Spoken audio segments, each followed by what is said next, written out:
শুভেচ্ছা। আমন্ত্রণ রাতের বাংলাদেশে। শুরুতেই শিরোনামগুলো জানাবো। গত 11 বছরে দেশ থেকে পাচার হয়েছে $234 কোটি। সংসদে জানালেন প্রধানমন্ত্রী। সংবিধানে পরিবর্তন আনতে বিশেষ কমিটি গঠন ইস্যুতে বিরোধীদের ওয়াকআউট। মাননীয় বিরোধী দলের নেতা, নিশ্চয়ই সংসদীয় রীতি অনুযায়ী আপনারা ওয়াকআউট করতে পারেন, ফিল ফ্রি। ধন্যবাদ। হামের ভয়াবহতা ও আতঙ্কের মাঝে জরুরি টিকা কার্যক্রমের ঘোষণা দিল মন্ত্রণালয়। 6 মাস থেকে 10 বছর বয়সীদের ভ্যাকসিন শুরু রোববার। কাজ আমরা আগামী রবিবার থেকে শুরু করব। 6 মাস থেকে 10 বছর পর্যন্ত বেবিদের আমরা কভার করে নিই। ঢাকার কেরানীগঞ্জে নকল ওষুধ কারখানার সন্ধান। ঘনবসতিপূর্ণ এলাকায় চলছিল উৎপাদন, আসল মেডিসিনের সাথে মিলিয়ে বিক্রি করত একটি চক্র। তেলের জন্য পাম্পে অপেক্ষা আর মজুদ বিরোধী অভিযান অব্যাহত। বেশি দামে জ্বালানি কিনতে বাধ্য হচ্ছে সরকার। ত্রিমুখী চ্যালেঞ্জে অর্থনীতি। আমাদের বড় একটা অংশ এখানে আমাদেরকে খরচ করতে হচ্ছে, অতিরিক্ত দামে আমাদের জ্বালানি কিনতে হচ্ছে। হরমুজ প্রণালীতে বাংলাদেশি জাহাজ ছাড়ার অনুমোদন ইরানের। চুক্তি ছাড়াই যুদ্ধ বন্ধের আভাস দিলেন ট্রাম্প। তেহরান ও লেবাননে যৌথ বাহিনীর ব্যাপক হামলা। শিরোনামগুলো শুনছিলেন, নুসরাত বৃষ্টির সাথে আছি। 2009 থেকে 2023 সালের মধ্যে $234 বিলিয়ন মার্কিন অর্থ পাচার হয়েছে বলে জানিয়েছেন প্রধানমন্ত্রী তারেক রহমান। পাচারকৃত অর্থ ফেরত আনতে আইনি প্রক্রিয়া চলমান। প্রধানমন্ত্রী জানান, সেসব অর্থ দেশের জন্য ব্যয় করা বর্তমান সরকারের অন্যতম প্রধান দায়িত্ব। এছাড়া ফ্যামিলি কার্ড বা কৃষক কার্ডের মতো নির্বাচনী প্রতিশ্রুতি বাস্তবায়নের ফলে মূল্যস্ফীতির সংখ্যা নেই বলেও সংসদকে জানান সরকার প্রধান। প্রশ্নোত্তর পর্বে তিনি বলেছেন, দুর্নীতির টুঁটি চেপে ধরে দেশের অর্থ কিভাবে জনস্বার্থে ব্যবহার করা যায় সে লক্ষ্যেই কাজ করছে সরকার। সরকার প্রধান হয়ে প্রথমবারের মতো সংসদের প্রশ্নোত্তর পর্বে প্রধানমন্ত্রী তারেক রহমান। ত্রয়োদশ সংসদের প্রথম অধিবেশনের 6ষ্ঠ দিনে এই পর্বে প্রথম প্রশ্নটি গুমের শিকার বিএনপি নেতা ইলিয়াস আলীর স্ত্রী ও সিলেট 2 থেকে নির্বাচিত সংসদ সদস্য তাহসিনা রুশদীর লুনার। সরকারের নির্বাচনী ইশতেহারে ঘোষিত কার্যক্রমে অগ্রগতি নিয়ে করা প্রশ্নের জবাবে তারেক রহমান বলেন, যারা ভোট দিয়েছেন এবং যারা দেননি তাদের প্রতিনিধিত্ব করাও প্রধানমন্ত্রীর দায়িত্ব। জানান, পয়লা বৈশাখের দিন 10 জেলায় প্রায় 22,000 কৃষকের হাতে পাইলট প্রজেক্টের আওতায় কৃষক কার্ড তুলে দেওয়া হবে। এছাড়া ফ্যামিলি কার্ড, খাল খনন কর্মসূচির মতো নির্বাচনী ইশতেহার বাস্তবায়নে উল্লেখযোগ্য অগ্রগতি হয়েছে। আগামী 4 বছরের মধ্যে দেশব্যাপী 4 কোটি পরিবারের কাছে পর্যায়ক্রমিকভাবে আমাদের এই ফ্যামিলি কার্ড পৌঁছে দেবার পরিকল্পনা রয়েছে মাননীয় স্পিকার। ইনশাআল্লাহ 3 থেকে 5 বছরের মধ্যে আপনি যে পরিবর্তনটি দেখবেন, যারা প্রান্তিক গোষ্ঠীর মানুষ তাদের জীবনযাত্রার মান ইনশাআল্লাহ অনেক উন্নত হবে। প্রধানমন্ত্রীর কাছে বিরোধী দলীয় সংসদ সদস্য আক্তার হোসেনের প্রশ্ন ছিল, এসব কার্ড বাস্তবায়নে সরকারের বাজেট বরাদ্দ কেমন হবে এবং তা মূল্যস্ফীতির সংখ্যা বাড়াবে কিনা। সরকারের কাছে যে হিসাব আছে তাতে প্রায় 2,75,00,000 কাছাকাছি কৃষক আছে, প্লাস মাইনাস। আমরা ইনশাল্লাহ পর্যায়ক্রমিকভাবে আগামী কয়েক বছরের মধ্যে চেষ্টা করব, আমাদের সরকারের পরিকল্পনা রয়েছে সকল কৃষকের কাছে পর্যায়ক্রমিকভাবে পৌঁছানোর জন্য। একবারে সবাইকে দিচ্ছে না, পৃথিবীর কোনো দেশের পক্ষে একবারে সেটি সম্ভব না করা। সেই জন্য প্রতি বছরই আমরা বাজেটের স্যাংশন বাড়াবো, প্রতি বছরই বাজেটে আমরা টাকা অ্যালোকেট করব। এভাবে পর্যায়ক্রমিকভাবে ধীরে ধীরে আমরা এগোবো। যেহেতু টাকা ছাপিয়ে দিচ্ছে না, কাজেই মূল্যস্ফীতি হবে না। বরং আমরা মনে করি এই টাকাগুলো যখন মার্কেটে যাবে, যারা কৃষক কার্ড পাচ্ছেন সেই সকল কৃষক, যারা প্রান্তিক পর্যায়ে নারীরা যারা পাচ্ছেন টাকা, নিশ্চয়ই তারা সিঙ্গাপুর বা বিভিন্ন দেশে টাকা পাচার করবে না, সেই টাকা লোকাল অর্থনীতি দিয়ে তারা খরচ করবেন। প্রশ্নোত্তর পর্বে অন্তর্বর্তী সরকার গঠিত শ্বেতপত্র প্রণয়ন কমিটির তথ্য তুলে ধরেন প্রধানমন্ত্রী তারেক রহমান। সংসদকে জানান, পতিত আওয়ামী লীগ শাসনামলে বছরে গড়ে $16 বিলিয়ন মার্কিন পাচার হয়েছে। অর্থ পাচারের গন্তব্য যে দেশগুলো প্রাথমিকভাবে সরকার চিহ্নিত করতে সক্ষম হয়েছে, সেই দেশগুলো হলো USA, UK, Canada, Switzerland, Australia, Thailand, UAE, Singapore, Malaysia এবং হংকং, চায়না। এদের মধ্যে 3টি দেশের মালয়েশিয়া, হংকং এবং সংযুক্ত আরব আমিরাতের সাথে চুক্তি স্বাক্ষরের বিষয়ে সম্মতি প্রদান করা হয়েছে। অপর 7টি দেশের সাথেও চুক্তি স্বাক্ষরের বিষয়টি মাননীয় প্রক্রিয়াধীন আছে। আমরা চেষ্টা করছি, আমাদের এন্ড থেকে আমরা চেষ্টা করছি এটাকে যত দ্রুত সম্পন্ন করা সম্ভব হয়। প্রধানমন্ত্রী জানান, পাচার হওয়া সম্পদ পুনরুদ্ধারকে সর্বোচ্চ অগ্রাধিকার দিচ্ছে তাঁর সরকার। এজন্য বাংলাদেশ ব্যাংক গভর্নরের সভাপতিত্বে আন্তঃসংস্থা টাস্কফোর্স গঠন করা হয়েছে। বাংলাদেশ ব্যাংকের গভর্নরের সভাপতিত্বে একটি আন্তঃসংস্থা টাস্কফোর্স গঠন করা হয়েছে। এই টাস্কফোর্স কর্তৃক চিহ্নিত এবং অগ্রাধিকার প্রাপ্ত 11টি মামলায় পাচার হওয়ার অর্থ পুনরুদ্ধারের জন্য আইনি প্রক্রিয়া চলমান রয়েছে। এছাড়া ভুটানের বিনিয়োগকারীদের জন্য কুড়িগ্রামে একটি বিশেষ অর্থনৈতিক অঞ্চল গড়ে তোলার লক্ষ্যে দুদেশের মধ্যে যোগাযোগ শুরু হয়েছে বলেও সংসদকে জানান প্রধানমন্ত্রী তারেক রহমান। বর্তমান সরকার আইনের প্রতি শ্রদ্ধাশীল। বর্তমান সরকার দেশের প্রচলিত আইন মেনে কাজ করতে চায়। সাইফুদ্দিন রবিন, যমুনা নিউজ, ঢাকা। জুলাই সনদের বিষয়গুলো বাস্তবায়নে সংবিধানে প্রয়োজনীয় পরিবর্তন আনতে কমিটি গঠন হবে শিগগিরই। আর এটি সংবিধান সংশোধন কমিটি হিসেবে উল্লেখ করছে সরকারি দল। এখানে আপত্তি বিরোধী দলের। তারা বলছেন, সংশোধন খুব ছোট বিষয়, তাই কমিটি হতে হবে সংবিধান সংস্কারের, যেখানে সমান সংখ্যক সদস্য থাকতে হবে। চিফ হুইপ জানিয়েছেন, 15 থেকে 20 জনের কমিটিতে সদস্য রাখা হবে আনুপাতিক হারে।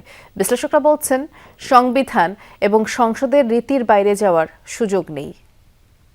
জাতীয় সংসদে প্রতিনিধিত্বকারী সকল রাজনৈতিক দলের এবং স্বতন্ত্র সদস্যদের সমন্বয়ে সংবিধান সংশোধনের জন্য একটি সংসদীয় বিশেষ কমিটি গঠন করি। বিরোধী দলীয় নেতার মুলতবি প্রস্তাবের উপর দীর্ঘ আলোচনা শেষে সিদ্ধান্ত হয়, সংবিধান সংশোধনে সব দলের সদস্য নিয়ে গঠন হবে বিশেষ কমিটি। এ সিদ্ধান্তের আলোকে বিশেষ কমিটি গঠনের দিকে এগিয়ে যাচ্ছে কাজ। আমরা সকল দলের রিপ্রেজেন্টেটিভ রাখতে চাই। আনুপাতিক হারে যারা বিরোধী দলের রিপ্রেজেন্টেটিভ যারা থাকে, স্বতন্ত্র মধ্য থেকেও আমরা 1 জনকে রাখতে চাই। রেখে সকলের মতামতকে নিয়ে সংবিধান সংশোধনের জন্য একটা কমিটি আমরা অচিরেই করব। এখানেই বিষয়টির শেষ দেখছে না বিরোধী দলগুলো। সকালে জামায়াত এবং এনসিপির একাধিক এমপি অভিযোগ করেন, সংশোধনের নামে জুলাই সনদ বাস্তবায়নের বিষয়টি এড়িয়ে যেতে চায় সরকারি দল। সংশোধন নয়, তারা চান সংস্কারে কমিটি। যদি সংবিধান সংস্কার পরিষদ গঠনের বিষয়ে কোনো কমিটি করা হয়, সেটার ব্যাপারে আমরা ইতিবাচকভাবে সেটাকে দেখব, কিন্তু কোনো সংশোধনের যে কমিটি, সেই জিনিসগুলোকে আমরা মনে করি একটা শুভঙ্করের ফাঁকি সেখানে রয়েছে, এবং তার মধ্য দিয়ে আসলে তারা তাদের মতো করে তাদের দলীয় যে এজেন্ডা যেগুলো আছে আর কি, সেগুলোকেই তারা বাস্তবায়নের দিকে তারা অগ্রসর হবে। সরকার যে প্রস্তাবটা দিয়েছে, তারা সেখানে বলছে সংবিধান সংশোধন কমিটি। আমাদের বক্তব্য এখানে পরিষ্কার, সংবিধানকে যদি আমরা জুলাইয়ের সনদের আলোকে সাজাতে চাই, সেখানে সংশোধন যথেষ্ট না, এখানে সংস্কার করতে হবে। সুতরাং সংশোধন কমিটি এই মুহূর্তে আমরা এটা নিয়ে অংশগ্রহণ করার কোনো প্রশ্নই আসে না। শুধু কমিটির নাম নয়, সদস্য সংখ্যার অনুপাত কি হবে তা নিয়েও মতদ্বৈততা আছে দুপক্ষের মধ্যে। যেহেতু এখানে 70% গণভোটের বিষয়টা জনরায় বাস্তবায়নের বিষয়, সেজন্য আমাদের বিরোধী দলীয় নেতা কাউন্টার প্রস্তাব দিয়েছেন, এটাকে নিয়ে সংস্কার কমিটি হতে হবে এবং সেখানে সমান সংখ্যক অংশগ্রহণ থাকতে হবে, যাতে করে জনগণ যেটা চাচ্ছে এটা যেন সঠিকভাবে বাস্তবায়িত হয়। আমাদের ধরেন 18 সদস্য বা 20 সদস্য বিশেষ কমিটি হতে পারে, বা 15 সদস্য হতে পারে। এটা অ্যাকচুয়ালি ফিক্স না, থাকবেন না, এটা তো আবদার করাটা কোনো যুক্তির মধ্যে পড়ে না। ওনারা থাকবেন সেটাই আমরা প্রত্যাশা করি, আর ফাইনালি ওরা থাকবেনও আমি আশা করি তাই, কারণ সংবিধান সংশোধন তো আমাদের কোনো রাস্তা নেই। সরকারি ও বিরোধী দলের মতভেদের বিষয়টি নিয়ে কি ভাবছেন বিশ্লেষকরা? সিনিয়র আইনজীবী কাজী জাহেদ ইকবাল বলছেন, কমিটি বা নাম যাই হোক, মানতে হবে সংবিধান এবং সংসদীয় রীতি। সংসদ কার্যকর আছে এবং সংবিধান কার্যকর আছে, এবং পরিবর্তনটা সংবিধানে আনা হবে, এটার সম্পূর্ণ এখতিয়ার জাতীয় সংসদের। সুতরাং জাতীয় সংসদ যখন সংবিধান পরিবর্তন করবেন, যে নামেই করুন ওরা, তখন কিন্তু ওই সাংবিধানিক কাঠামোর মধ্যেই এটা হবে, এবং এটা রুলস অফ প্রসিডিওর যেভাবে আছে সে মাধ্যমেই হবে। সরকার এবং বিরোধী দল উভয় পক্ষই বলছে তারা জুলাই সনদ মানেন এবং তা বাস্তবায়নে নিজেদের দিক থেকে সক্রিয়। ফয়সাল মাহমুদ, যমুনা নিউজ, ঢাকা।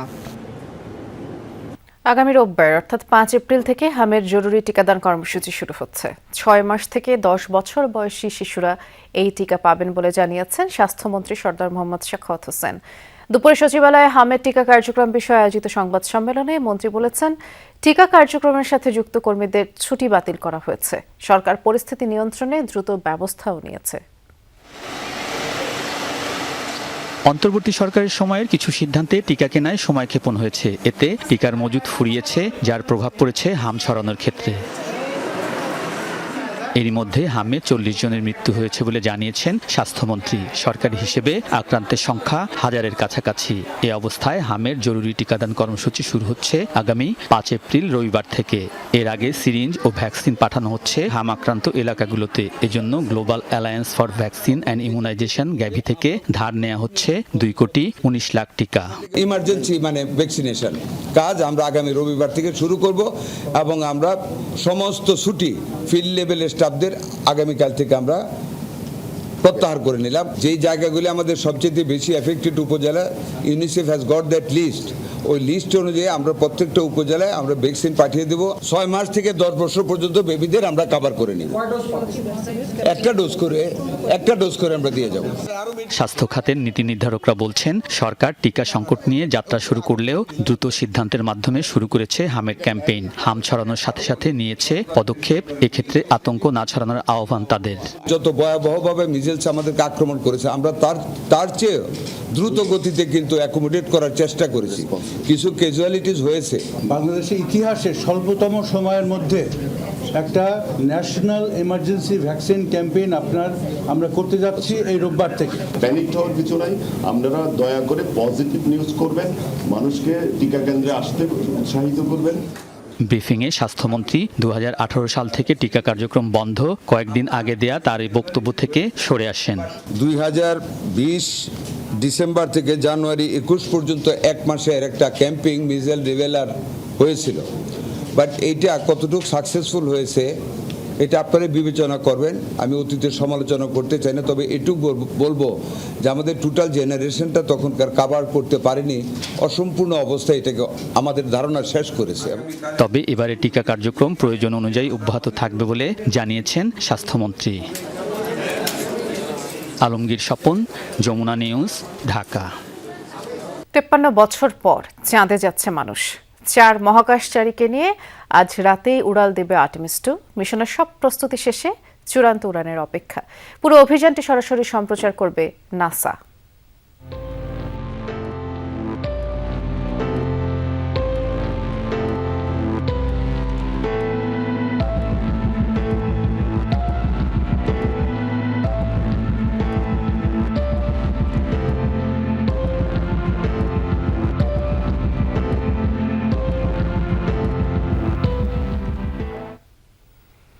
বিপুল বাজেটের এই মিশনের লক্ষ্য নিয়ে একটি প্রতিবেদন থাকছে সংবাদের পরের অংশে।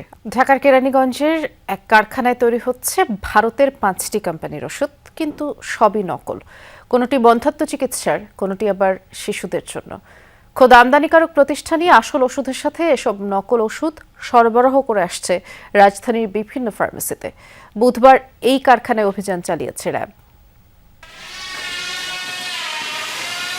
কেরানীগঞ্জের একটি আবাসিক এলাকা, চারপাশে জনবসতি হলেও 2টি বাসায় আছে কারখানা।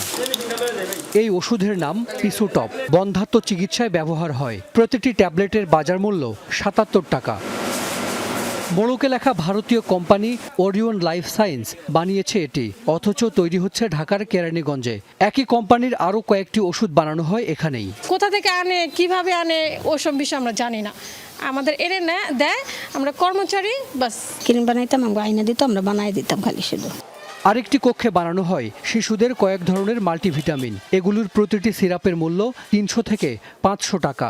নাম ভিন্ন হলেও সব সিরাপ বানানো হয় একই উপাদানে। আপনারা এই বাড়ি কিভাবে ভাড়া দিলেন? আপনার চোখের সামনে তো প্রতিদিন তারা এগুলো বানায়, আপনি কেন বাধা দেননি? আপনি নিশ্চয়ই এখান থেকে সুবিধা নিয়েছেন। বানায় ভাইয়া, শুধু সাবান বানাইতে দেখছি, কিন্তু এখানে তো বিদেশি বিভিন্ন ওষুধ নকল বানায়। আজকে দেখছি প্রথম ভাইয়া। ওষুধ ছাড়াও এখানে তৈরি হয় যুক্তরাষ্ট্রের ট্রিলাস্টিন ক্রিম, যার প্রতিটির মূল্য 6000 টাকা। বাদ যায়নি ভারতীয় মেডিকেটেড শ্যাম্পুও। পাকিস্তান, থাইল্যান্ড ও মালয়েশিয়ার কসমেটিকও তৈরি হয় এখানে। কারখানার কর্মীরা জানিয়েছেন, আমদানিকারক প্রতিষ্ঠানের হয়ে তারা এসব ওষুধ ও কসমেটিক বানিয়ে আসছিলেন। আমরা বানাই না, উনি আমাদের ট্যাবলেটটা দিত। আর যে প্যাকেজিং যেটা ছিল, যেমন আপনার যে এটা যে প্যাকেজিংটা, এই প্রোডাক্টটা আমরা এখানে ঢুকে যে 4 কিলো আপনার প্রেস করে যেটা এটা, হ্যাঁ আমরা এইভাবে প্রেস করতাম। এগুলো বিক্রি আপনার বিভিন্ন ফার্মেসিতে। কি বলে বিক্রি হয়? এটা যে ওনারা বিক্রি করে ওনাদের প্রোডাক্ট যেগুলো ওই সব করে আমদানিকারকের, অর্থাৎ বিদেশি বলে বিক্রি হয়। জি। অভিযানে কারখানার মালিককে আটক করতে পারেনি র্যাব। 3 মাস আগেই তার আরেকটি কারখানা সিলগালা করা হয়েছিল। ধরা ছোঁয়ার বাইরে আমদানিকারক প্রতিষ্ঠানও। এটা নিয়ে আমরা আমাদের গোয়েন্দা বিভাগ কাজ করবে এবং আমাদের ওষুধ প্রশাসন অধিদপ্তর আছে, তারাও কাজ করবে। আমরাও নিয়মিত মামলার ব্যবস্থা করছি আর কি। ইম্পোর্টারের আমরা শুধুমাত্র তথ্য পেয়েছি তার সম্পর্কে, আর তার বিরুদ্ধে আইনগত ব্যবস্থা নেওয়ার পর আমরা বিস্তারিত বলবো। পরে কারখানার যন্ত্রপাতি ও সব নকল ওষুধ জব্দ করে র্যাব। রাজধানী ঢাকার আশপাশের এলাকা, বিশেষ করে কেরানীগঞ্জ, সাভার কিংবা পুরান ঢাকায় অসংখ্য নকল ওষুধ এবং কসমেটিকের কারখানা আছে। এই কারখানায় সবচেয়ে ভয়ঙ্কর বিষয় হলো এসব ওষুধ যিনি আমদানি করতেন সেই আমদানিকারক প্রতিষ্ঠান নকল বানিয়ে সেই নকল ওষুধগুলো আসল ওষুধের সাথে মিশিয়ে সরবরাহ করতেন বিভিন্ন ফার্মেসিতে। আর সেসব নকল ওষুধ নির্দ্বিধায় অবচেতন মনে প্রতিদিন কিনছেন রোগীরা, ক্রেতারা। হাসান মিসবাহ, যমুনা নিউজ, ঢাকা। সংবিধান সংস্কার না সংশোধন, এমন প্রশ্নে গণভোট অগ্রাহ্য অমান্য করার দাবি তুলে সংসদ অধিবেশন থেকে ওয়াকআউট করেছে বিরোধী দল। প্রথম অধিবেশনের ষষ্ঠ দিনে জামায়াত এনসিপির সংসদ সদস্যরা অধিবেশন চলাকালে একযোগে বেরিয়ে যান। পরে সংবাদ সম্মেলনে গণভোটের রায় বাস্তবায়নের দাবিতে রাজপথে কর্মসূচি হুঁশিয়ারি দেন বিরোধী দলীয় নেতা। অন্যদিকে স্বরাষ্ট্রমন্ত্রী জানান, এটা কোনো সিদ্ধান্ত, প্রস্তাব বা বিলের উপর আলোচনা ছিল না। মঙ্গলবার সংসদের মুলতবি প্রস্তাবে সংবিধান সংশোধনের জন্য বিশেষ কমিটি গঠনের প্রস্তাব দেন স্বরাষ্ট্রমন্ত্রী, যেখানে বিরোধী দলীয় নেতার তরফ থেকে গণভোটের আলোকে সংবিধান সংস্কার ও এ সংক্রান্ত বিশেষ কমিটিতে সরকার ও বিরোধী দলের সমান সংখ্যক সদস্য রাখার দাবি জানান বিরোধী দলীয় নেতা doctor Shafiqur Rahman. Treasury bench এবং বিরোধী দল মিলে খোলাখুলিভাবে কথাবার্তা বলে সংসদে প্রাণবন্ত আলোচনার মাধ্যমে আপনারা সিদ্ধান্ত নেবেন। বুধবারের অধিবেশনে আসরের নামাজে বিরতির পর শুরু হয় আবারও মুলতবি প্রস্তাবের উপর আলোচনা। গেল দিনের আলোচনায় আইনমন্ত্রী বিরোধী দলীয় নেতার বক্তব্য ভুলভাবে উপস্থাপন করেছেন বলে দাবি জানান তিনি। সেই সঙ্গে গণভোট বাস্তবায়নের প্রতিকার পাননি জানিয়ে ওয়াকআউটের সিদ্ধান্তও জানান সংসদকে। যে বিষয়টা নির্বাচনের আগে সরকারি দল, বিরোধী দল সবাই একমত হয়েছিলাম, এর সপক্ষে কথাও বলেছি, ক্যাম্পেইন করেছি।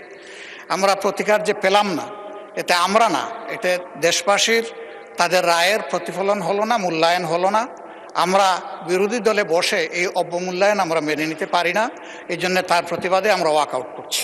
এ সময় স্পিকার হাফিজউদ্দিন আহমেদ বলেন, যে বিষয় আইন প্রণয়নের মাধ্যমে নিষ্পত্তি হতে পারে তেমন কোনো বিষয় মুলতবি প্রস্তাবে আলোচনা করার বিধান নেই। ষষ্ঠ দিনের এই অধিবেশনে সরকার সমর্থকদের আনা আরেকটি নোটিশ নিয়ে আলোচনার সুযোগ আছে বলেও জানান স্পিকার। যেই সমস্যার সমাধান আইন প্রণয়নের মাধ্যমেই কেবল করা যায়, সেটি নিয়ে মুলতবি প্রস্তাব হতে পারে না।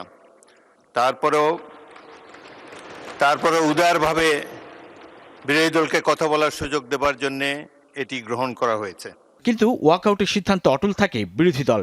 এরপর রাত প্রায় 8:15 পর্যন্ত চলা অধিবেশনে আর যোগ দেয়নি তারা। আমরা কোনো মুলতবি প্রস্তাব এখানে রিড আউট করি নাই মাননীয় স্পিকার। উনি যেটা বলেছেন সেটা অসত্য বলেছেন। পরে সংসদের সভাকক্ষে বৈঠকে বসেন বিরোধী দলীয় সংসদ সদস্যরা। বৈঠক শেষে ব্রিফিংয়ে বিরোধী দলীয় নেতা বলেন, গণভোটে দেয়া জনগণের চূড়ান্ত অভিপ্রায়কে লঙ্ঘন করা হয়েছে। যে আমরা তো সংকটের প্রতিকার চেয়েছিলাম, সংকট সৃষ্টি করতে এখানে আসিনি। কিন্তু আমরা খুবই আশাহত হলাম যে জাতির দেওয়া এই ম্যান্ডেটটাকে বেমালুম অগ্রাহ্য করা হলো, অপমান করা হলো। যে আমরা কি আন্দোলন গড়ে তুলব? নিঃসন্দেহে আন্দোলন ছাড়া আমাদের করার আর পথ কি আছে? অধিবেশন শেষে স্বরাষ্ট্রমন্ত্রী জানান, এই আলোচনা সিদ্ধান্ত প্রস্তাব, বিল বা আইন ছিল না। মুলতবি প্রস্তাবের উপর কেবল আলোচনাই হয়। সিদ্ধান্ত প্রস্তাব নয়, এটা আলোচনার জন্য মুলতবি প্রস্তাবের উপর আলোচনা তো হয়েছে, টকড আউট, আলোচিত হয়েছে। এটা কোনো সিদ্ধান্ত প্রস্তাব নয়, এটা কোনো বিল উত্থাপন নয়, এটা কোনো আইন উত্থাপিত হয়নি। এর উপরে কোনো সিদ্ধান্ত হতে পারে না। কোনো রাজনৈতিক দল যে কোনো দাবি নিয়ে রাজপথে যেতে পারে, সে ডেমোক্রেটিক রাইট, কালচার, যাবে। ত্রয়োদশ সংসদের প্রথম অধিবেশনের প্রথম দিনেই রাষ্ট্রপতির ভাষণের সময় প্রথম ওয়াকআউট করে বিরোধী দল। ষষ্ঠ দিনের মাথায় আবারও দ্বিতীয়বারের মতো এই ওয়াকআউট দেখল জাতীয় সংসদ। সংসদীয় রীতি অনুযায়ী আপনারা ওয়াকআউট করতে পারেন, feel free. Saifuddin Robin, Jamuna news, Dhaka. প্রশাসনের অভিযানে বুধবারও মিলেছে জ্বালানি তেলের অবৈধ মজুদের সন্ধান। দুপুরে চট্টগ্রামে ওয়াসা এলাকায় একটি পেট্রোল পাম্পে ঝটিকা অভিযান পরিচালনা করে জেলা প্রশাসন ও বিএসটিআই এবং সেখানে প্রদর্শিত তালিকা অনুযায়ী পেট্রোল, অকটেন, ডিজেলের মজুদ সরবরাহের পরিমাণ যাচাই করেন তারা। ফরিদপুরে একটি দোকানে অবৈধভাবে 245 লিটার পেট্রোল মজুত রাখা এবং অতিরিক্ত মূল্যে বিক্রির প্রমাণ পাওয়ায় দোকানিকে অর্থদণ্ড দেয় জেলা প্রশাসন। সিরাজগঞ্জে পৃথক দুটি অভিযানে অবৈধভাবে মজুতকৃত 2100 লিটার ডিজেল উদ্ধার করে জেলা পুলিশ। এছাড়া নাটোরে অবৈধভাবে পেট্রোল মজুতের দায়ে একজনকে জরিমানা করেছে ভ্রাম্যমাণ আদালত।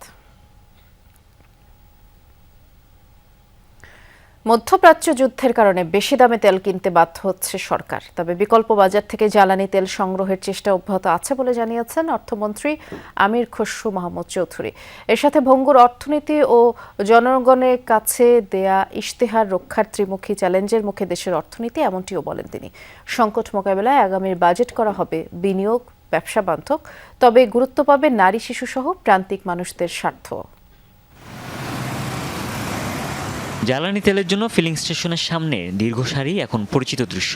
একদিকে সরকারের পর্যাপ্ত মজুদের তথ্য, অন্যদিকে পেট্রোল অকটেনের জন্য সার্বক্ষণিক হাহাকার।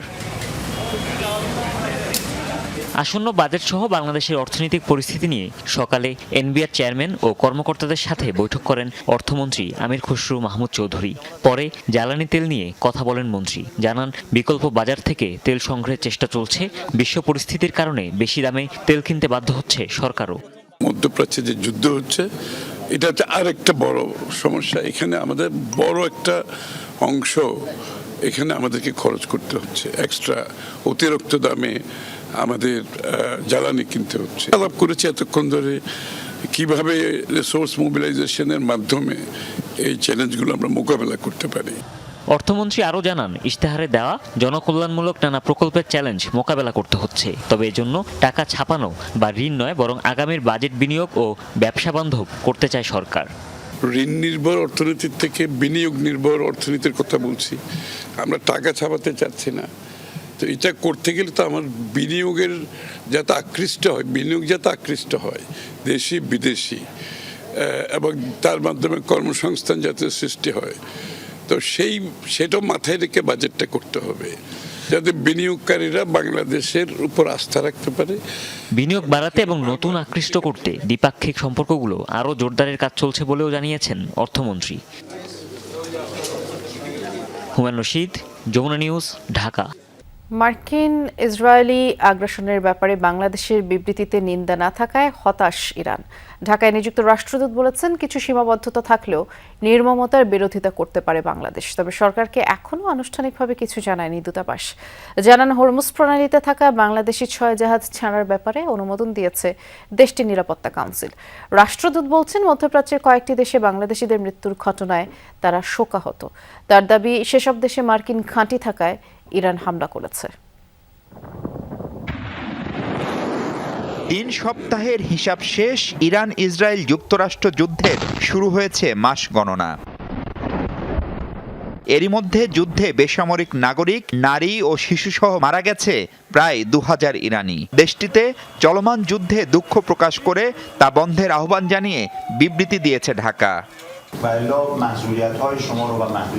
আমাদের প্রত্যাশা হলো এটা যে একটা দেশ যখন অবৈধভাবে জাতিসংঘের সনদের লঙ্ঘন করে আরেকটা দেশের উপরে আগ্রাসন চালিয়েছে, অন্য দেশগুলো জাতিসংঘ সনদ অনুযায়ী এই আগ্রাসনের নিন্দা করবে।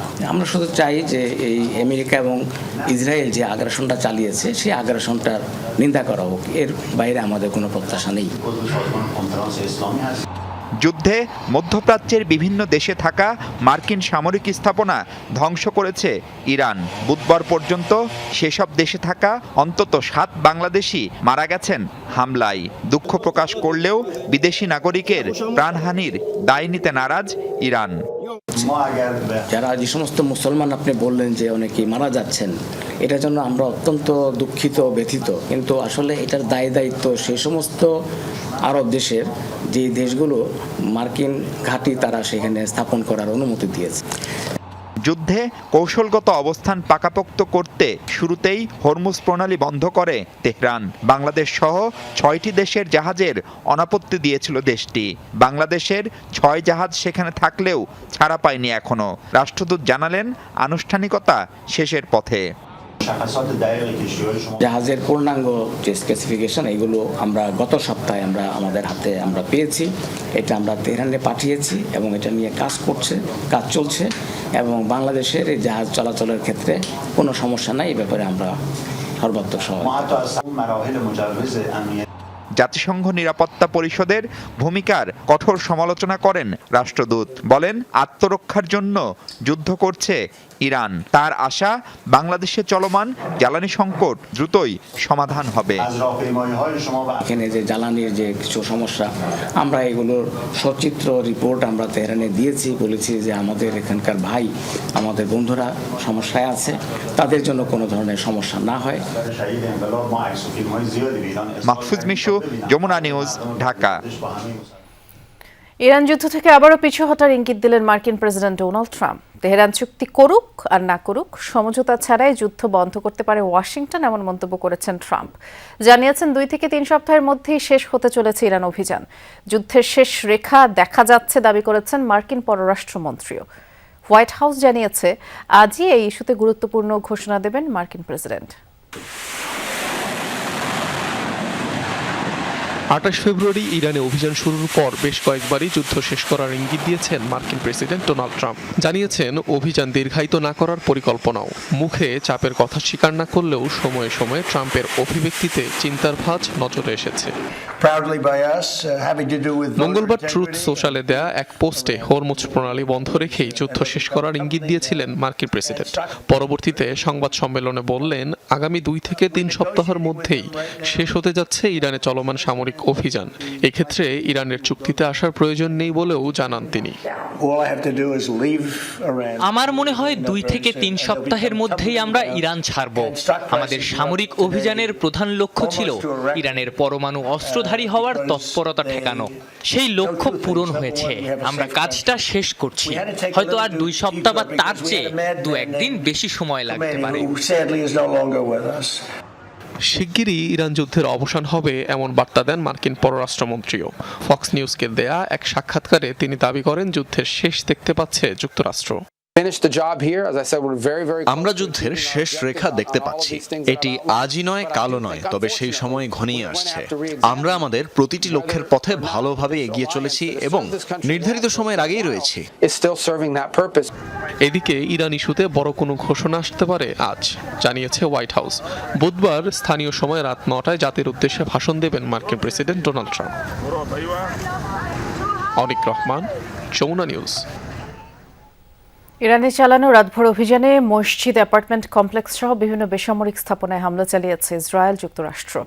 জবাবে তেল আবিব সহ ইসরায়েলের বিভিন্ন স্থানে ক্ষেপণাস্ত্র ছোঁড়ে আইআরজিসি।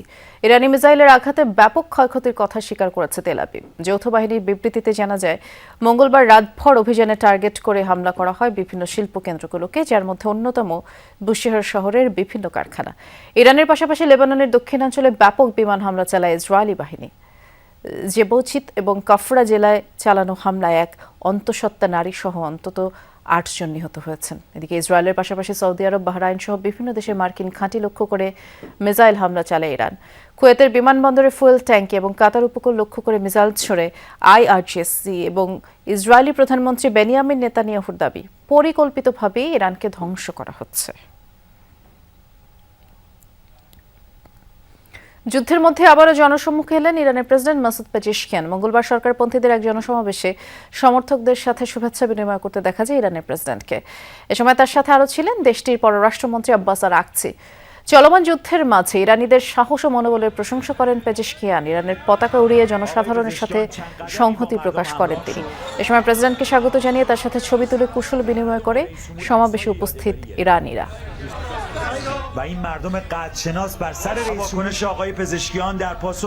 ব্যাংকিং খাতে আর কোনো রাজনৈতিক হস্তক্ষেপ করতে দেয়া হবে না বলে জানিয়েছেন বাংলাদেশ ব্যাংকের গভর্নর মুশতাকুর রহমান। অর্থনৈতিক উন্নয়ন এবং কর্মসংস্থান বৃদ্ধিতে কৃষি, এসএমই খাতে ঋণ বাড়ানোর জন্য নজর দেওয়া হচ্ছে। দুপুরে মধ্যপ্রাচ্যে চলমান যুদ্ধের কারণে বাংলাদেশের অর্থনীতিতে সৃষ্ট সম্ভাব্য বিরূপ পরিস্থিতি মোকাবেলায় করণীয় নিয়ে টেলিভিশন সাংবাদিকদের সাথে মতবিনিময়ে গভর্নর বলেছেন, মধ্যপ্রাচ্যের অস্থিরতা দেশের অর্থনীতিতে নতুন সংকট তৈরি করেছে। রিজার্ভ ছাড়া অর্থনীতির প্রতিটি নিম্নমুখী এবং খেলাপি ঋণ বাড়ার পেছনে নিয়ন্ত্রক সংস্থার নজরদারির দায় রয়েছে বলেও স্বীকার করেন তিনি। তবে প্রতিটি অনিয়ম বাংলাদেশ ব্যাংক তদন্ত করবে। লুটপাটকারীদের দায় আমানতকারীদের উপর দেয়া হবে না। আমাদের মূলত রিজার্ভের অবস্থা ভালো, রিজনেবল অবস্থায় আছে। আমাদের ইনফ্লেশন কিছুটা কন্ট্রোলে থাকলেও এটা খুব একটা কন্ট্রোলে আনতে পারি নাই, তারপরে যথেষ্ট কন্ট্রোলে আছে এই সিচুয়েশনে। কিন্তু আমাদের এমপ্লয়মেন্ট ডিগ্রোথ হচ্ছে, আমাদের ইনভেস্টমেন্ট ডিগ্রোথ হচ্ছে, আমাদের রেভিনিউ কালেকশন ডিগ্রোথ হচ্ছে। রাজধানীর ফার্মগেট, গুলিস্তান সহ গুরুত্বপূর্ণ এলাকার সড়কে ফুটপাতের অবৈধ দোকানপাট উচ্ছেদে অভিযান চালাচ্ছে ডিএমপি ট্রাফিক বিভাগ। সকালে মেট্রোপলিটন পুলিশের নির্বাহী ম্যাজিস্ট্রেটকে সাথে নিয়ে এই অভিযান শুরু হয়, যা 5 এপ্রিল পর্যন্ত চলবে। অভিযান চলাকালে বহু অস্থায়ী দোকানপাট ভেঙে ফেলা হয়, তবে পুলিশের উপস্থিতি টের পেয়ে অনেক দোকানি সটকে পড়েন। এ সময় কয়েকজনকে তাৎক্ষণিকভাবে আর্থিক জরিমানাও করা হয়। ডিএমপি বলছে, দোকানীদের সতর্ক করা হচ্ছে, সরে না গেলে কঠোর হবেন। রাজধানীর কারণ বাজার থেকে পান্থপথ, সড়কের জায়গা জুড়ে শত শত দোকান, তবে নেই বেচাকেনা। সব গুটিয়ে আশপাশে ছড়িয়ে ছিটিয়ে আছেন দোকানিরা। আগেই সবার কাছে খবর চলে গেছে, অবৈধ স্থাপনা উচ্ছেদে হবে অভিযান। একই অবস্থা রাজধানীর ফার্মগেট, গ্রিন রোড সহ আশপাশের বিভিন্ন এলাকার। উচ্ছেদ অভিযানের খবর পেয়ে বুধবার তারা দোকান চালু করেননি। অভিযোগ আছে, পুলিশ ও স্থানীয় রাজনৈতিক নেতাদের টাকা দিয়ে ফুটপাতে ব্যবসা করে আসছেন তারা। এ নিয়ে ক্যামেরার সামনে কথা বলতে চান না বেশিরভাগ দোকানি। এই বিষয়ে আমরা কিছু জানি না, আমাদের কাছে কোনো মেসেজ নেই। না এরকম কোনো কিছু না। আমরা প্রতি বছরেই ঈদের পর খুলতে বলতে আমরা 2-3 সপ্তাহ আমাদের সময় লেগে যায়। মগবাজার ও কাকলি সড়কে অভিযান চলাকালে অস্থায়ী দোকানপাট ভেঙে ফেলা হয়, তবে পুলিশের উপস্থিতি টের পেয়ে সটকে পড়েন কেউ কেউ। এ সময় কয়েকজনকে দেয়া হয় অর্থদণ্ড। এই যে দোকান আছে, সে দেখেন তার ফ্রিজটাকে বাইরে দিয়েছে, আবার এসে আমরা এই জায়গায় একটা সেলফ পেলাম রোডের মধ্যে। এগুলো উচ্ছেদ হচ্ছে আমাদের মূল উদ্দেশ্য। ফুটপাত ও সড়কের একাংশ দখল করে গড়ে তোলা অবৈধ রেস্টুরেন্ট এবং স্থায়ী স্থাপনাগুলো উচ্ছেদেও কাজ করছে আভিযানিক দল। এখনই কঠোর অবস্থানে না যাওয়ার ইঙ্গিত পুলিশের, সুযোগ দিতে চান সরে যাওয়ার। আমরা এর আগেও গণবিজ্ঞপ্তি দিয়ে অ্যাওয়ারনেস তৈরি করেছি, তাদেরকে নোটিশ দিয়েছি। আজকে আমরা খুব সফটলি অভিযানটা পরিচালনা করছি। যারা একদম ইচ্ছাকৃতভাবে আইন অমান্য করে আইনকে বৃদ্ধাঙ্গুলি প্রদর্শন করার জন্য যারা মানসিকতা প্রদর্শন করছেন, তাদেরকে আমাদের বিজ্ঞ স্পেশাল মেট্রোপলিটন ম্যাজিস্ট্রেট মহোদয় আইন অনুযায়ী তাদেরকে হয়তো জরিমানা অথবা তাদের মালামাল সিজ করার জন্য ব্যবস্থা গ্রহণ করবেন। উচ্ছেদ হওয়া ক্ষুদ্র ব্যবসায়ীরা বলছেন, জীবিকার তাগিদেই ফুটপাতে বসেছিলেন, যুগ যুগ ধরে এভাবে ব্যবসা করে আসছেন তারা। আমরা তো আর কারো ক্ষতি করতেছি না, কোনো সমস্যা হইতেছে না। যেটা মানুষের চলাচলের পথ যেটা, ওটা তো ঠিকই আছে। দোকানদার যারা আছে রাস্তায়, তারা কিন্তু এখানে লাত্তি দিলে ওখানে যায়, ওখানে লাত্তি দিলে এখানে যায়। আমার আপনার দোকান, আমাদের বিবি আছে, বাচ্চা ছেলে মেয়ে সব আছে, আমরা এখানে কোথায় যাবো? কোন যারা দোকানদার আছেন তারা দোকান ছড়ায় নেয়। উচ্ছেদের আগে পুনর্বাসনের দাবি জানিয়েছেন ফুটপাতের কিছু দোকানদার। রাব্বি সিদ্দিকী, যমুনা নিউজ, ঢাকা। ঈদুল ফিতরের তুলনায় ঈদুল আজহার যাত্রা চ্যালেঞ্জিং হবে বলে মন্তব্য করেছেন সড়ক পরিবহন ও সেতু মন্ত্রী শেখ রবিউল আলম। তাই এবারের অভিজ্ঞতা কাজে লাগিয়ে কুরবানি ঈদে সড়ক ব্যবস্থাপনা ঢেলে সাজানো হবে বলে তিনি জানিয়েছেন। রাজধানীর পূর্বাচল 300 ফিট এক্সপ্রেসওয়ে থেকে মাদানী অ্যাভিনিউ সংযোগ সড়কে বৃক্ষরোপণ কর্মসূচির উদ্বোধনকালে এ কথা বলেন মন্ত্রী। 5 বছরে 25 কোটি বৃক্ষরোপণের ঘোষণা দিয়েছে বর্তমান সরকার। এই কর্মসূচির আওতায় 35 লাখ গাছ লাগানোর উদ্যোগ নিয়েছে সড়ক পরিবহন ও সেতু মন্ত্রণালয়। সেই ধারাবাহিকতায় পূর্বাচল 300 ফিট এক্সপ্রেসওয়ে হতে মাদানী এভিনিউ সংযোগ সড়কে বৃক্ষরোপণ কর্মসূচির উদ্বোধন করেন মন্ত্রী। গাছ সে অবারিতভাবে আপনার পাশে থেকে আপনাকে বাঁচিয়ে রাখছে। বাংলাদেশকে বাসযোগ্য করে তুলতেই এই বৃক্ষরোপণ কর্মসূচি বলে জানান সড়ক ও সেতু মন্ত্রী। প্রধানমন্ত্রী এই ব্যাপারে ভেরি কনসার্ন। তিনি যে কোনো মূল্যে এই 5 কোটি গাছ এবছরে এবং 5 বছরে 25 কোটি গাছ আমরা রোপণ করতে চাই। তার একটা গুরু দায়িত্ব পড়েছে যোগাযোগ মন্ত্রণালয়ের উপর। আমরা দৃশ্যমান করতে চাই, গাছ যেমন লাগাতে চাই, তার চেয়ে বেশি মনোযোগী হতে চাই গাছকে বাঁচিয়ে রাখার জন্য। মন্ত্রী জানান, ঈদুল ফিতরের তুলনায় ঈদুল আজহার যাত্রা চ্যালেঞ্জিং হবে, তবে ঈদ যাত্রা নির্বিঘ্ন করতে এবারের অভিজ্ঞতা কাজে লাগানো হবে। বলেন, উত্তরাঞ্চলের যোগাযোগ উন্নয়নে আরও একটি যমুনা সেতু করার পরিকল্পনা করছে সরকার। ওয়েল ফিটনেস আছে, সেই গাড়ি হঠাৎ করে স্টার্ট নিচ্ছেন, এরকম হয়। ওইটা আমাদের সেতুর সংকীর্ণতার কারণে মাত্র আমাদের ওই চ্যালেঞ্জটা হয়েছে।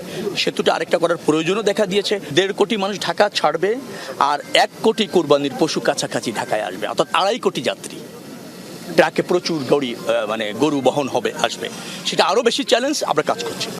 রেলমন্ত্রী জানান একটি ডেমো ট্রেন পরীক্ষামূলকভাবে আনা হবে, তবে সেটি কাজ না করলে প্রকল্প নেওয়া হবে না। এজন্য অতিরিক্ত কোনো অর্থ ব্যয় করবে না সরকার। M A Aziz, Jamuna news, Dhaka. হবিগঞ্জের মনতলায় চট্টগ্রাম থেকে সিলেটগামী তেল ভর্তি ট্রেনের 4টি ওয়াগন এবং একটি গার্ড ব্রেক লাইনচ্যুত হয়েছে। এতে করে বন্ধ হয়ে গেছে সিলেটের সাথে সারা দেশের রেল যোগাযোগ। এবং আমরা যতদূর জানি যে আখাউড়া থেকে একটি উদ্ধারকারী ট্রেন যাওয়ার প্রস্তুতিও নিচ্ছে। এ বিষয়ে বিস্তারিত জানানোর জন্য সহকর্মী মহিউদ্দিন মিশু অপেক্ষা করছেন আমাদের জন্য। মিশু, উদ্ধার কাজ কখন নাগাদ শুরু হবে? যেমনটি জানি আখাউড়া থেকে একটি রিলিফ ট্রেন অর্থাৎ উদ্ধারকারী যে ট্রেন সেটি যাওয়ার কথা, সে ব্যাপারে কি আপডেট আছে? জি বৃষ্টি, আপনাকে ধন্যবাদ। আমি এখন দাঁড়িয়ে আছি পূর্বাঞ্চল রেলপথের আখাউড়া রেলওয়ে জংশন স্টেশনে। আর ঘটনাস্থল যেটা আপনি জানাচ্ছিলেন সেটা হলো সিলেটের মনতলার যে হবিগঞ্জ জেলার মনতলা রেলওয়ে স্টেশন এলাকায় শাহপুর এলাকায় একটি রেল ব্রিজ এলাকায় ঘটনাটি ঘটেছে। সেটা হলো সিলেট চট্টগ্রাম থেকে ছেড়ে আসা সিলেটগামী একটি তেলবাহী যে ট্যাঙ্কি, ডিজেলবাহী ছিল ওই ট্যাঙ্কিগুলো, সেখানে এই ঘটনাস্থলে পৌঁছার আগে আপনার এই 4টি তেলবাহী ট্যাঙ্কি এবং একটি গার্ড ব্রেক সেখানে লাইনচ্যুত হয়ে যায় এবং লাইনচ্যুত রাত প্রায় 9:20-25 দিকে ঘটনাস্থল সেখানে ঘটে। তো এই ঘটনার পরে কিন্তু পূর্বাঞ্চল রেলপথের যে আখাউড়া রেলওয়ে জংশন স্টেশন থেকে একটি উদ্ধারকারী ট্রেন কিন্তু ঘটনাস্থলে যাওয়ার জন্য প্রস্তুতি নিচ্ছে এবং সেই ট্রেনটি একটি সমস্যা হয়ে যায়। সেটি হলো ঘটনাস্থল যাওয়ার জন্য যে উদ্ধারকারী রিলিফ ট্রেন যেটা বলে, সেটা একটি ইঞ্জিন সমস্যার কারণে কিন্তু এটি একটু ব্যত্যয় ঘটে, যার ফলশ্রুতিতে এখন কিন্তু ট্রেনটি ঘটনাস্থলে যাওয়ার জন্য কিন্তু আখাউড়া রেলওয়ে জংশন স্টেশনে যেই লোকোশেড সেখান থেকে কিন্তু বের হয়ে ঘটনাস্থলে যাওয়ার জন্য কিন্তু প্রস্তুতি নিচ্ছে। এই ছিল আমার কাছে সর্বশেষ ট্রেন লাইনচ্যুতের ঘটনায় তথ্য। বৃষ্টি, শুনছিলাম আমরা। ধন্যবাদ জানাচ্ছি মিশুকে।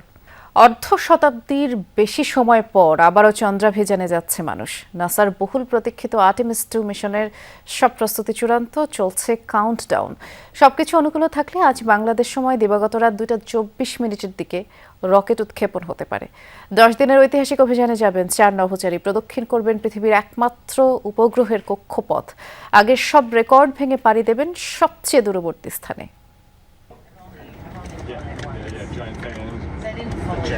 ফ্লোরিডার কেনেডি স্পেস সেন্টারের লঞ্চ প্যাডে প্রস্তুত সবচেয়ে শক্তিশালী rocket space launch system SLS, যাতে চেপে মহাকাশে রওনা দেবে ওরিয়ন। 10 দিনের অভিযানের জন্য প্রস্তুত 4 নভোচারী। মিশনে থাকছেন 3 মার্কিনী Reid Wiseman, Victor Glover, Christina Koch এবং কানাডার জেরেমি হ্যানসেন। সবকিছু ঠিকঠাক থাকলে কেনেডি স্পেস সেন্টারের লঞ্চ প্যাড 39B থেকে বুধবার স্থানীয় সময় সন্ধ্যা 6:24 উৎক্ষেপণ। এখন পর্যন্ত আবহাওয়া অনুকূলে বলে মনে করছেন নাসার বিশেষজ্ঞরা।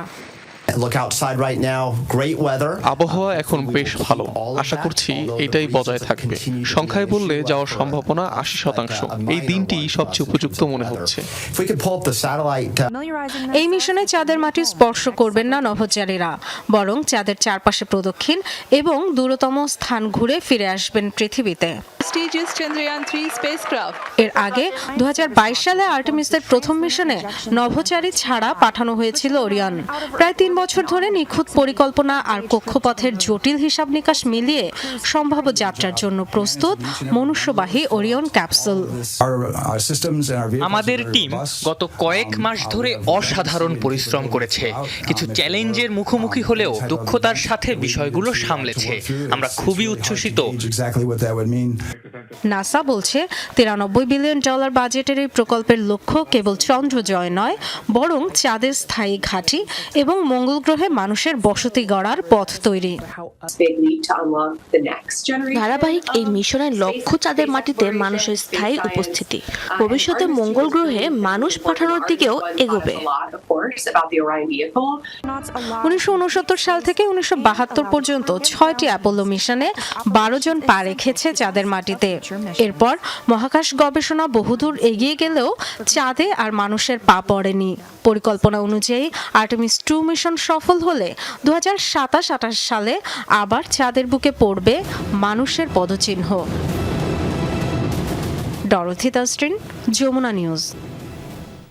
এই ছিল রাতের বাংলাদেশের আয়োজনে। সাথে থাকার জন্য ধন্যবাদ। নিরাপদে থাকবেন।